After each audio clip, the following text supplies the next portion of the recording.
Esiste un nome specifico per inquadrare queste persone.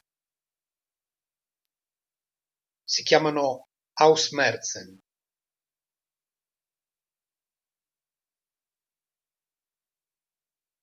La radice viene da marzo, la fine di marzo, la fine della primavera.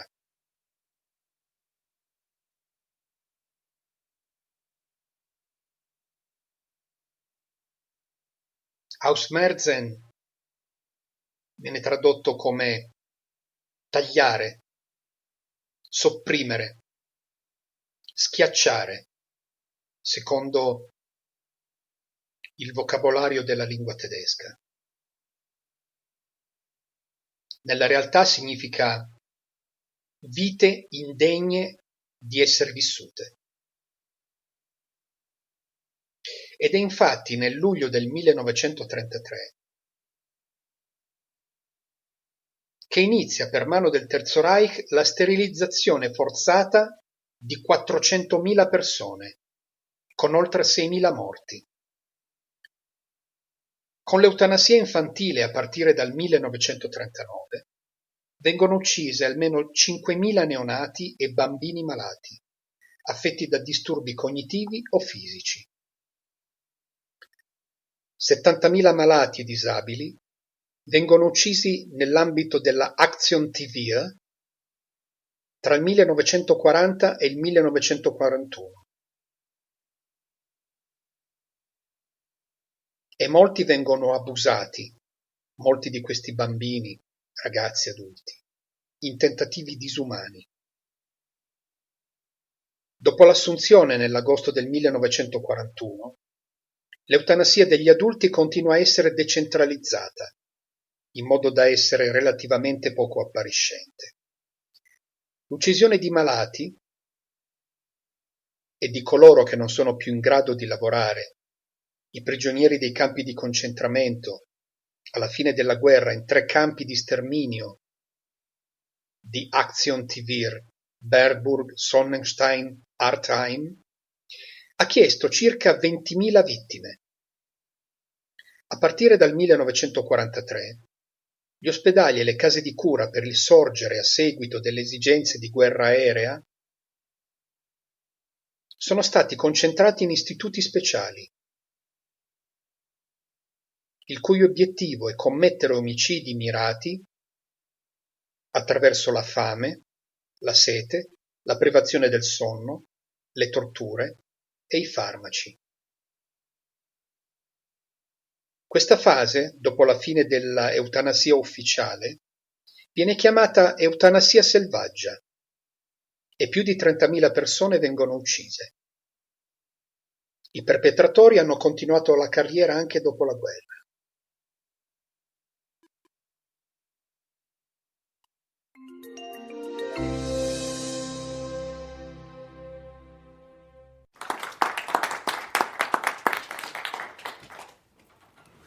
Thank you so much for the kind introduction and for being here today. I hope you saw the large stack of books and that you can grab one on your way out if you feel so inclined. So I'll be introducing with 20 minutes of history, but as Eileen indicated, I think this will have significance for how we talk about autism and Asperger syndrome today. And this book has already gotten quite a bit of a conversation going with societies renaming themselves and conversation online with people who have self-identified with Asperger's. So I hope we can get to bigger questions of neurodiversity through this. One of the things that we can all agree on is that Hans Asperger's idea of autism took hold in the 1990s. The diagnostic criteria were expanded. So for decades, sorry about that, we in the United States went by the American Leo Kanner's definition of autism. And his idea of autism, which was much narrower than how we understand it today. Kanner was looking at children who were relatively similar to one another. They tended to have more severe cognitive impairments. They were less verbal or nonverbal. And Asperger had a much broader idea of autism, and he included children with milder challenges. which is one of the reasons behind this increase in diagnosis.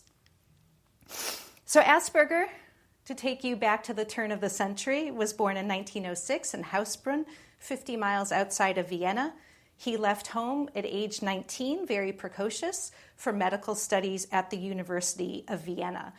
And Vienna was a cultural capital of Europe at this time, but it also fell after World War I into political and economic crises, and street children flooded Vienna's institutions. There were a number of orphans from the war, and just thousands of children destitute and in need of help.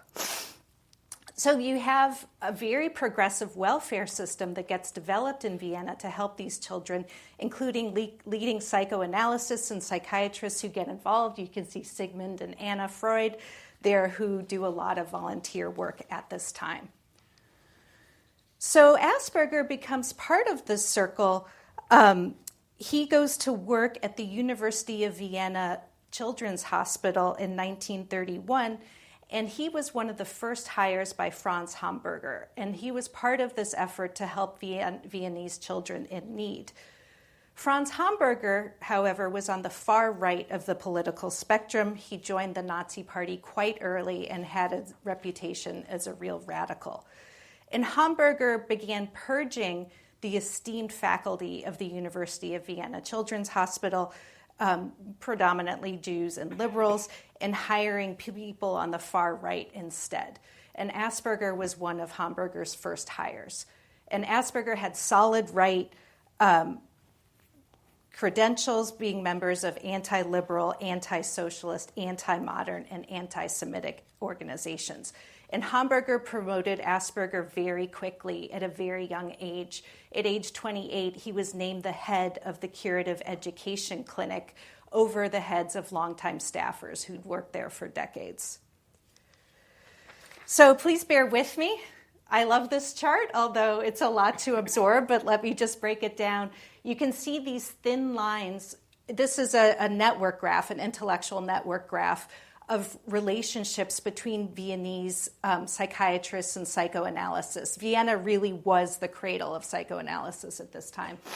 And so you can see the people with big letters are the real nodes in this connection. And here you have the liberal Jewish psychoanalysts whose names you would know, right? Anna Freud, Sigmund Freud, and their associates.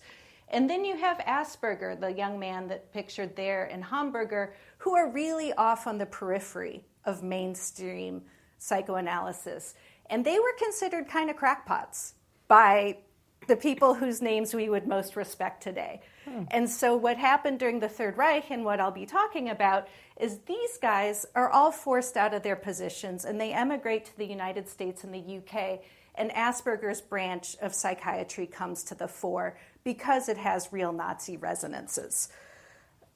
And so what this slide also shows is this is happening in the 30s, before the Nazis annexed Vienna. And so Vienna's political and social split in the sciences predates the advent of Nazism and formal politics in Vienna. People are already doing this. Okay, so what did Asperger's branch of psychiatry believe? The child psychiatrists he was hanging out with were diagnosing children who they said lacked social spirit, who they were unable to participate in group activities such as the Hitler Youth. And they would even consult for organizations like the Hitler Youth or League of German Girls, trying to get these kids to be more social and feel part of the collective over the individual.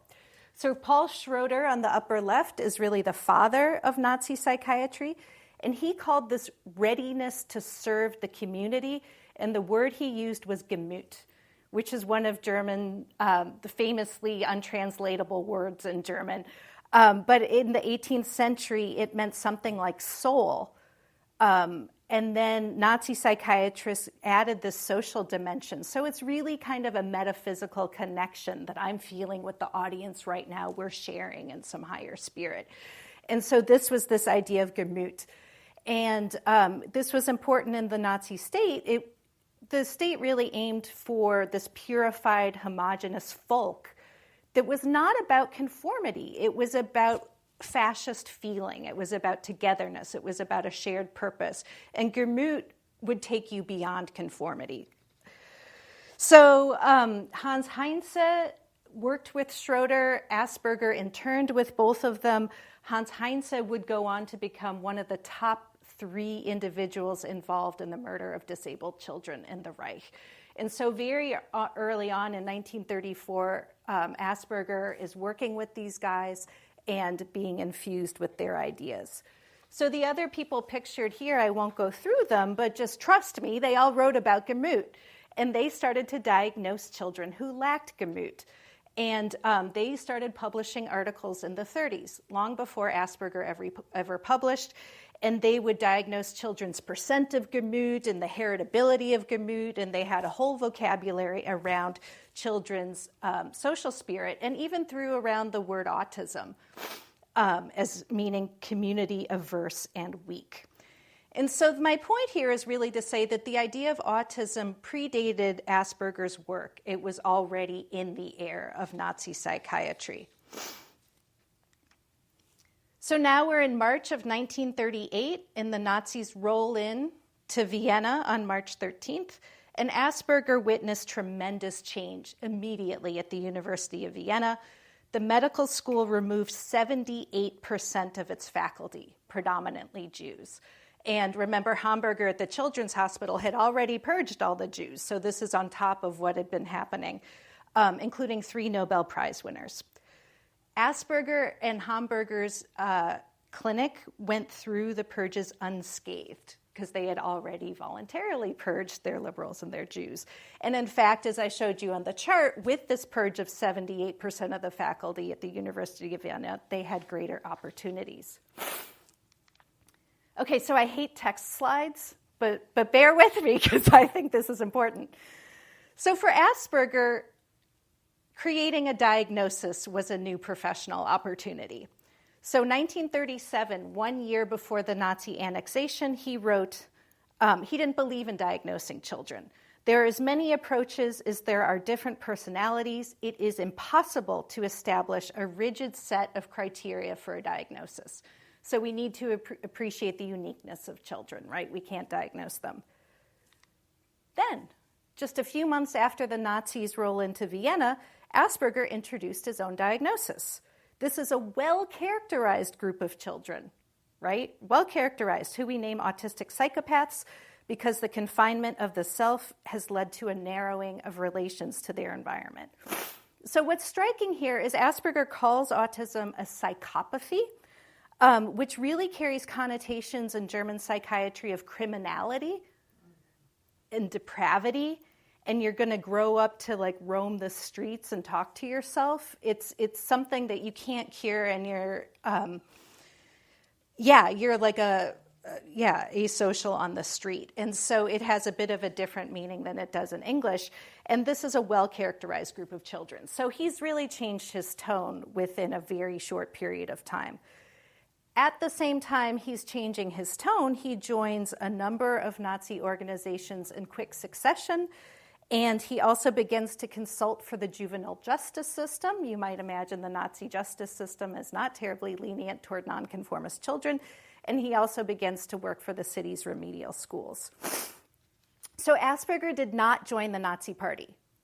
And this is a reason why he has been, as Eileen mentioned, lionized in history as a resistor of Nazism.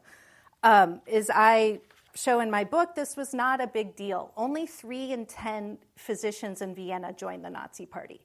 So a small minority joined the Nazi Party. And he was closely affiliated with Hamburger and other individuals that protected him politically. He didn't need to join the Nazi Party. He was a member of all these other organizations. And he would soon begin to work at the eye of the storm of the euthanasia program. Okay, so this is where the talk becomes difficult